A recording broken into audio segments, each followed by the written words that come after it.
Today, we'll talk about the 5 basic skills in badminton: grip, service, footwork, stance, and strokes. These skills are the building blocks of the game, helping us move better, hit more accurately, and enjoy playing badminton even more. First is the forehand grip.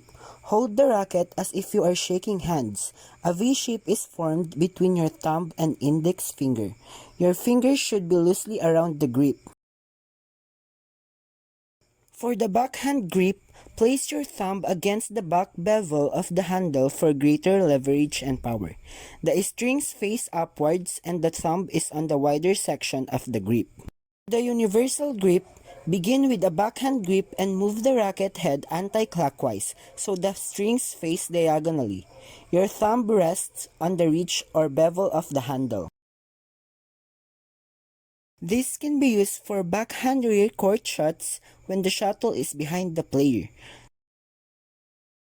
And lastly, for the panhandle grip, the thumb is placed on the side of the racket handle, almost pinching the sides with your thumb and fingers. The racket head is aligned more vertically. It is similar to holding a frying pan. Now, let's move on to the service.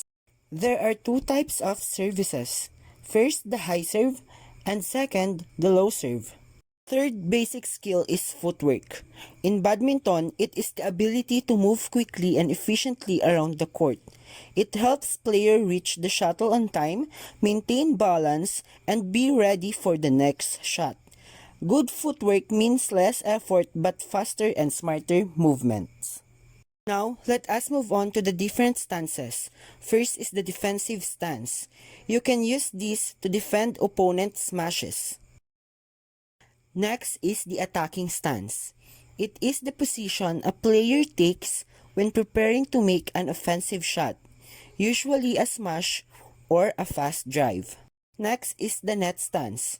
It is a ready position near the net where the player keeps feet shoulder width apart, knees is slightly bent and the racket held up in front, ready to react quickly. Lastly, we have the strokes. First is the forehand shots, wherein your index finger will control the forehand stroke as you swing overarm or underarm. And lastly, the backhand shots. Backhand shots should be played when the shuttlecock is on your non-racket side with your thumb controlling the strokes. And that wraps up the 5 basic skills in playing badminton: grip, service, footwork, stance, and strokes. These skills may look simple on their own, but together they build the foundation of every player's game.